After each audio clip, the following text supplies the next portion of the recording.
Well, Razorback fans, it was a very frustrating game against the Texas A&M Aggies.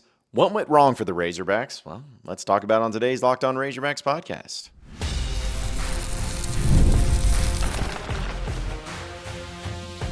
You are Locked On Razorbacks, your daily podcast on the Arkansas Razorbacks. Part of the Locked On Podcast Network, your team every day. And welcome into the Locked On Razorbacks podcast. I am your host, John Nabors. I'm also the host of Inside Arkansas Live, which you can catch every weekday starting at noon on Inside Arkansas and InsideArkansas.com. Today's episode is brought to you by FanDuel. Right now, new FanDuel customers can get $150 in bonus bets if your first $5 bet wins. Hope everybody had a wonderful weekend. There's a lot of things to talk about. Not only is the Razorback baseball team going for the series sweep in their opener against Washington State today, but we'll have plenty to talk about with the Razorback basketball team, especially John Calipari getting fired up and getting pissed off. Kind of nice to see that a little bit. But we got to discuss what happened on Saturday down there in College Station at 11 a.m. Arkansas went down to Texas A&M to take on the Aggies, who were number 8 in the country. You know, I looked at their schedule. I looked at what they had done, and I am not saying that they're a bad team. I'm not saying that they are not worthy of being the number 8 team, but you could just tell that there was still lacking on the resume, comparatively speaking, to maybe some other teams in the SEC. You know, I haven't really thought of Texas A&M being that team like a Bama, like an Auburn, even like a Florida that is to that level of good. Even Tennessee, they've had some times where they've slipped up a little bit and almost did against Vanderbilt this past weekend, but A&M's just not one of those teams that I look at and be like, oh, man, this is for sure one of the top 10 teams in the country. It just doesn't have that feel to it. But they keep winning, and they did it again by winning against Arkansas 69-61 there in College Station. Now, here's the deal. I was going into that game not feeling like Arkansas was going to win because of the type of play that Texas A&M has, the way they approach the game and how they do it and everything. It's just not a matchup that was really set up for success for Arkansas, or at least a team like Arkansas. But that being said, Arkansas has been playing better as of late.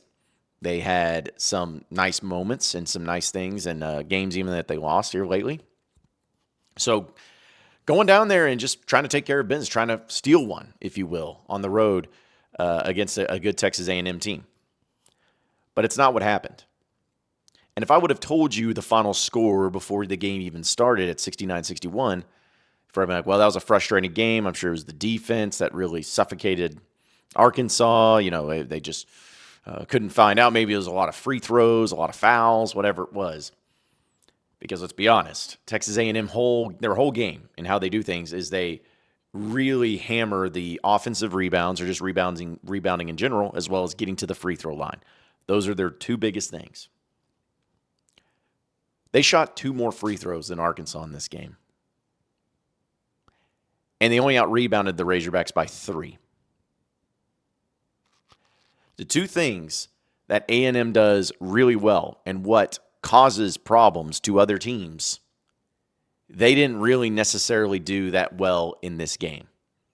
At least comparatively speaking, they did not do that well. They shot 42% from the field, which is nice, I guess, but 30% from 3. Not exactly great there. Also, Arkansas must have shot horribly then, right? Actually, no. They shot about 42% as well. So about the same from the field. Well, what about 3? Well, they shot 33.3%, which was better than Texas A&M. Oh, well, what about free throws? They shot 74% from the free throw line, which was better than A&M. You can make an argument that Arkansas shot better from the field overall than A&M did. I mean, so what happened here? What happened? How did this happen? How did you take the game that Texas A&M does so well, take it out of their hands in their home arena, and still lose by 8 points? Well, folks, it's a very simple thing. And I'm sure for all of you that watch the game, you know exactly where I'm going to go to. Turnovers. Arkansas had 17 turnovers in this game. 17 turnovers. And if you didn't think that that was a big deal, because, here's the thing. Texas A&M had 10, so it's not like, they were perfect, but points off of turnovers. Texas A&M had 22. Arkansas had 7. That's how you lost the game. It's as simple as that. It's truly as simple as that. Obviously, the layups, which I've never seen a team. I don't know what it is. Arkansas, I feel like last year was the same way, but Arkansas just can't make layups. 8 of 19 from layups in this one. Actually, no, that was Texas A&M. They were really bad too. But 8 of 15 for Arkansas from layups. 2 of 3 on dunks. Just cannot happen. Cannot happen. And if you watch the game, you'll remember, because here's the thing, some of those layups are always contested and everything. There were, I think, at least 3 gimme layups or dunks that Arkansas missed. You think those 3 dunks or layups would have come in handy at the end of this game? I'd say so, because that's 6 points. Arkansas lost by 8. So if you just make the easy ones and you turn over, because here's the thing, Arkansas has not been an awful turnover team. In fact, this year they've actually done a fairly good job comparatively speaking. They're averaging about 10, 11 turnovers a game. So if you just make your gimmies and then cut down the turnovers and get to your average, you win. You beat the number 8 team down there in College Station. They gave you so many opportunities. They gave you the type of game that they needed to have for you to win. And you didn't do it. You didn't do it. Shout out to Carter Knox, though. I felt bad for him. The dude had an incredible game. 17 points for Carter Knox. 7 of 9 from the field. 3 of 4 from three-point land. 5 rebounds. A block shot, a steal. Only 1 turnover. Really great game out of Carter Knox. Big Z, if you look at his stat line, 13 points on 3 of 5 from the field, 2 of 3 from 3, 5 of 6 from free throw line, had 6 rebounds, 4 block shots. That's pretty good. Yeah, but literally 2 of those threes that he made was at the very end. He got in foul trouble, and that was it. The problem was your guard play. You had 4 turnovers by Nelly Davis, who was really bad in this game. 3 of 13 from the field, 1 of 7 from 3, 3 rebounds, 4 turnovers, 2 steals, 1 assist, 7 points. DJ Wagner had 4 points on 2 of 6 from the field, 3 turnovers, only 2 assists. Billy Richmond, he's a good freshman. I really like what he could do, but he had some really bad plays in this, really bad passes, 4 turnovers for him, 6 points, but had 6 rebounds, 2 assists, also had a steal. And then to do Thera, which I don't know if he's still sick or what is going on with this guy, but he fouled out of the game, but he had 10 points, 2 of 6 from the field. He had 3 turnovers, 4 assists, but just looked all out of sorts. Looked completely and totally out of it. It's just a bad game. And it's unfortunate because Arkansas could have really, really used that extra little push. They really could have used that one game to really put them over the edge and give them something nice. And they didn't take advantage of it. Arkansas is still in good shape, folks. Arkansas before the Texas A&M game and now, as far as tournament talk, as far as getting to the tournament, all of that is no different. It has not changed. The instinct, the feeling of everything is still there.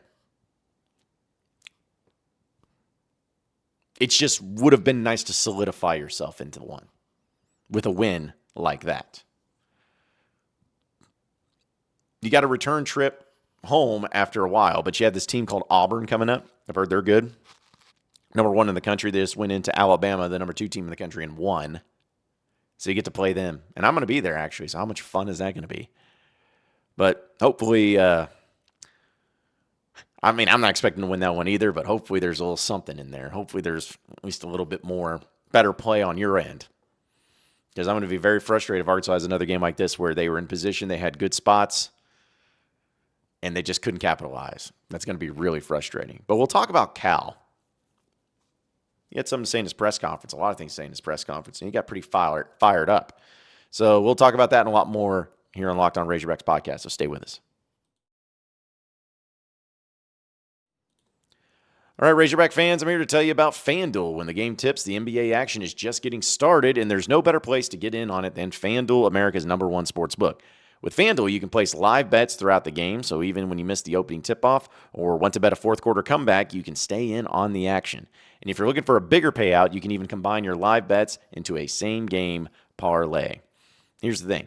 FanDuel has live betting features that keeps every moment of the game exciting, and whether you're trying to back your team for a late-game rally or picking a player to hit a clutch three, you never feel like you miss your chance. Plus, the app is so easy to use, and when you win, you get paid instantly. And right now, FanDuel, new customers for FanDuel, get $150 in bonus bets if your first $5 bet wins. Just visit FanDuel.com to join today. That's FanDuel.com at your shot at $150 in bonus bets. Make every moment more with FanDuel, the official sportsbook partner of the NBA. All right, so moving on into the next segment of the Locked On Razorbacks podcast. So a few things to dive into here when it comes to all the things that are happening with Razorback basketball. Of course, they got to get ready for Auburn. But John Calipari, I've been critical of things that have gone on this year, but I've also been praiseworthy, and I've also, given him chances and been patient with him, and I still think he's the good coach, and I still think it's going to be fine in the long run. I think it's all going to be good to go. But there's no doubt that this year has been pretty disappointing and pretty frustrating for a number of reasons. But now you're starting to look at different things too, as far as how's he going to approach it in a game like this? Like, you're frustrated by the game. I'm frustrated by the game.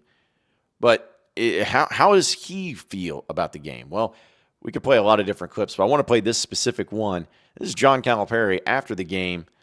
I'd say pretty fired up. Normally, you say you are what your record says you are.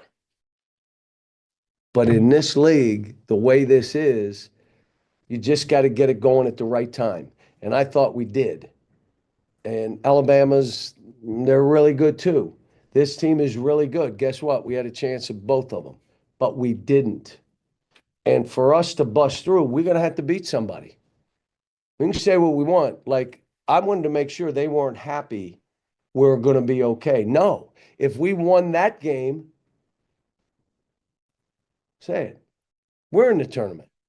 If we won that game, we're in the tournament. So it's not okay to say we'll be all right.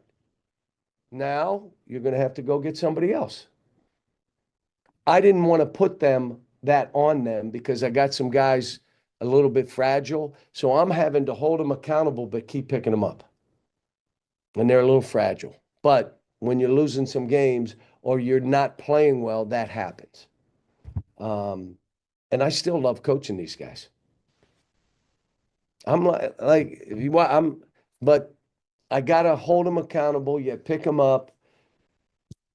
The out of bounds play for the three. My guy that was supposed to go just didn't go, and he came over and he said, "My fault." Was that like a turning point in the game? Yeah, your fault. Shit. I mean, but again, I don't want to take away from A&M. 2 seed, playing good. We're fighting everybody we're playing since the beginning where we were struggling a little bit. So there you have it. I mean, Cal, as about as animated and as about as fired up as you've seen him, at least this year.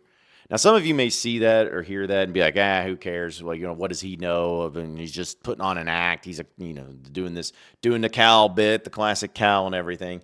And you know what? Maybe you're right. Maybe that's the case. But again, I'm going to give him the benefit in something that anytime somebody acts differently from what their typical behavior is, there's usually a reason behind it, especially somebody like John Calipari, who's been around for as long as he has and has done the things that he has done. It usually means that there's a reason why.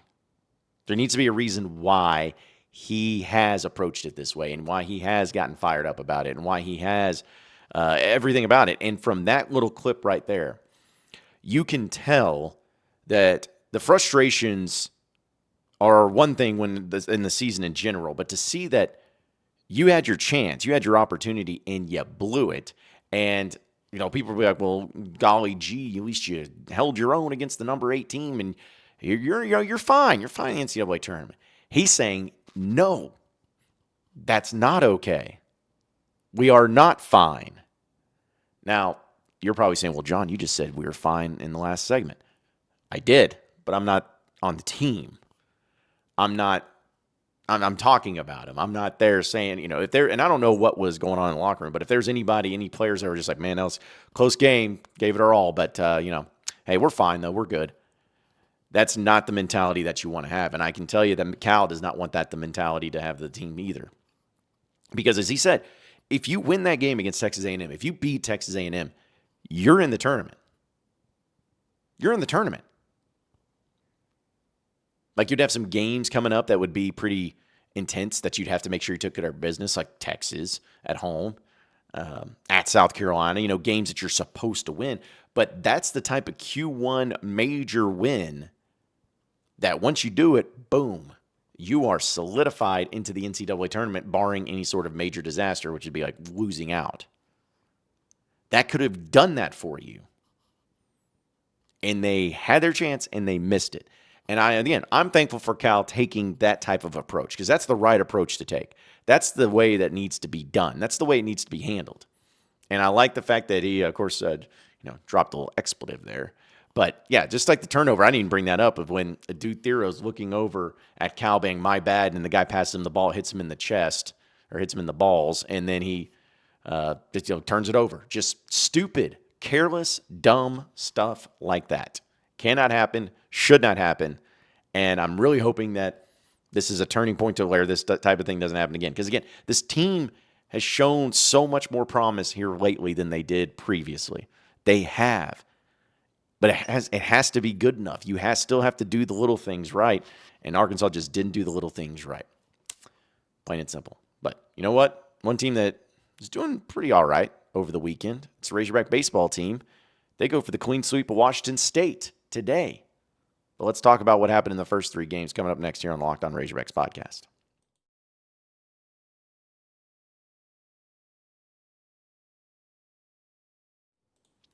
All right, so final segment here on the Locked On Razorbacks podcast. Razorback baseball 3-0 over the weekend, and trying to make it 4-0. We'll see how, if you've listened to this podcast, obviously it's coming out in the mornings.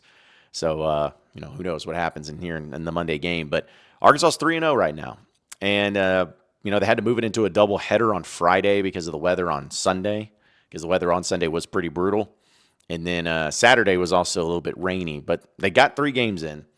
And, I got to watch the majority of the games. I got to go there to Baum Walker, and seeing the crowds was really cool. How many people just love baseball and love being out there. But also the way that it happened. Like, Arkansas won in the first game on a walk-off. That went to extra innings. And everyone like, oh, how, you don't want that. It's not something you want to see. I don't know. I'm kind of one of those people that like to be seeing the players and the team in those situations and see how they handle it. I kind of liked it. But they got the victory, and they did in walk-off fashion. Had a great play by Vahiva Aloy with basically the double play is making a catch over his shoulder and tossing the guy out when he's tagging it home. Incredible play. So, just really, really nice things going on. Obviously, the pitching has been really solid. Gabe Gackle is that dude. I mean, come on now. 5 innings pitched. He only gave up 1 hit. Had 7 strikeouts. Zach Root, though, was the guy that I really, really enjoyed, man. That guy, I know, again, it's the early part of the season, but you can tell the type of stuff that he has. 8 strikeouts for him, only gave up 2 hits and a run, and in 5 innings pitched.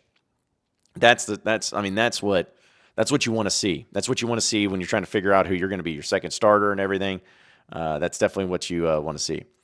I think Gage Wood did some really good things, too, in Game 3. 7 strikeouts for him, 2 hits and 2 runs given up, but went 5 innings, did a good enough job, exactly what the type of thing you want to see from a guy that might be your third-day starter. Definitely a lot of worse options out there than what he could do, but then he had some good relief guys coming in, whether it's, I like what Christian Fouch was able to do for a little bit. He didn't really go in a whole lot, but like I said, it ended up being okay for him. But Carson Wiggins, you see the velocity. It's almost like it's his brother or something. Dude was definitely firing on all cylinders there. I got to see Dylan Carter once again go out there. and take care of business. A few of those guys give up some hits and whatnot, but still, everything's in good position as far as the pitching goes. But the hitting, I know, is what everybody wants to know more about and what's more important. Here's the thing. Brent Iredale is that dude, the Australian, number 10. I mean, that dude, yep, he's as good as advertised.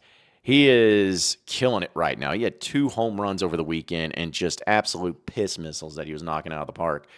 He has 6 hits, and he's batting .545 just in the 3 games that he's played. So Brent Iredale is definitely looking the part and looking like he could be that guy for Arkansas. But you also had a few other guys of note. Charles Davalon, who's the leadoff hitter. I really liked what he was able to do. He had 4 hits on the weekend too. They're still playing a lot of different players. That's another thing too. Is like it's not just like, okay, well, here's the starting lineup and that's it. It's like, no, they're trying some things out.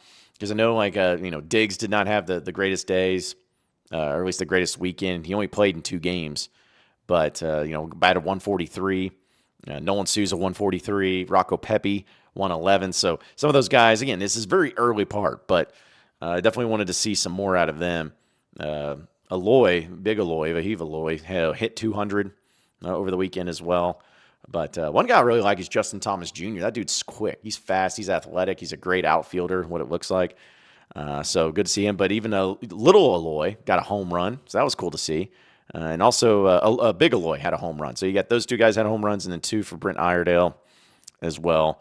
And they're trying to figure out some other guys and trying to make it all work and see how it all plays out. But still, I thought it was fine.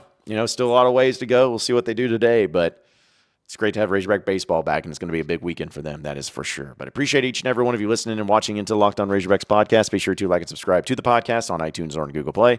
You can also get after me on Twitter at John Nabors Show for any questions, comments, concerns that you may have, and we'll keep it going from there. Same podcast time, same podcast channel tomorrow afternoon. Have a great rest of your day, everybody. We'll see you then.